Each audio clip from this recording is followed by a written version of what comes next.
and welcome back to Garfin's creation. Let's make this super easy jiggly wiggly mango bread pudding. It's super easy and super delicious too. It's very soft and melt in the mouth type. So now let's start with the recipe.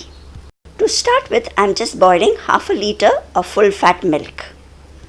Using this full fat milk will add extra creaminess to this bread pudding. If you have some milk that is already boiled, just make sure to heat it up again. So once this milk is boiled, we'll be adding some ingredients into it. First, I'll be adding 5 tablespoons of grain sugar and 4 slices of bread. Later on, we'll be adding mango pieces too. So if your mango isn't very sweet, you can add 6 tablespoons of sugar too. So I'll just break the bread into smaller pieces so it dissolves faster. We need to do this while the milk is still hot. As the milk is hot, we'll just stir the sugar and the bread so that both of it gets dissolved. We will leave it here till it comes to room temperature. Now once this milk mixture is cooled down, we'll be just mixing it once more. As the milk was hot, the sugar and the bread is fully dissolved. Into this mixture, we'll be adding 3 eggs. So now we'll just whisk the eggs till it's nice and frothy. Once this is done, we'll be adding the egg into the milk and bread mixture. Along with that, I'll also be adding half a teaspoon of cardamom, Elaichi powder, and just a pinch of salt. Now once more, we'll just mix all the ingredients together. Combine it well so the egg is mixed well with the milk. Only you need to make sure to add the eggs when the milk mixture is cold. To make the pudding, here I have taken a 6 inches aluminum cake tin, placing a butter paper inside it. This will help in unmolding the pudding later. Now we'll just fill in the 6-inch cake pan and we'll be just adding some mango pieces into it. So here I have taken 1 full mango and I've cut it into smaller pieces. And I'll just drop this mango pieces into the pudding mix.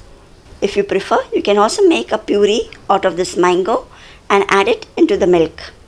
Putting mango pieces, you'll get those nice chunky pieces of mango when you bite into this creamy milk pudding. This recipe too is given to me by my sister Gloria D'Souza, and I'm so happy to share it with you all. And you too will fall in love with the flavors of this pudding once you have tried it. So that's all we have to do for this pudding. You can just cover this with an aluminum foil or a plate and then steam it. For steaming, here I've heated a large vessel with some water in it. As the water was boiling, I've added a piece of lemon in it. This will prevent the vessel from getting black once the water starts boiling. Now carefully place the pudding into the steamer and now we'll steam it on medium to high flame for around 45 to 50 minutes.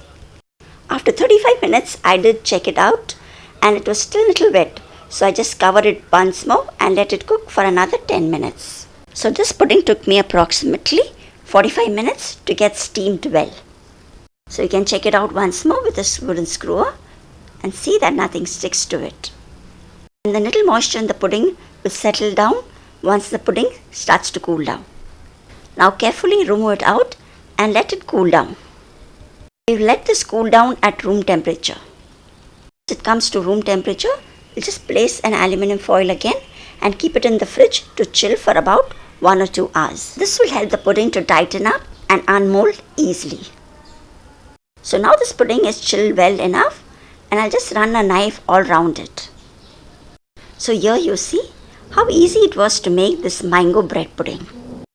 With just a few ingredients which are easily available, you will be able to make this most delicious mango bread pudding at home too.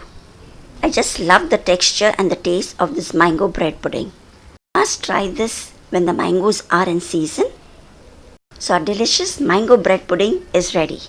Let's not waste any more time. Just slice it and dig into it.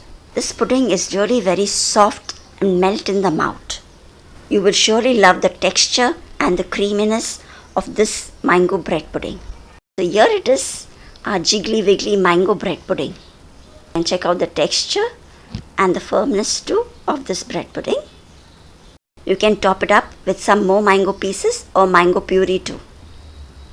I hope you like this recipe too and I would surely ask you to try this recipe out. One of my favorites, and it's going to be yours too once you have tried it. Thanks for watching Garfin's Creations video and supporting my small channel. If you love this recipe, do give a thumbs up and subscribe to Garfin's Creation. And I'll see you soon again in the next recipe too. Till then, take care and bye-bye.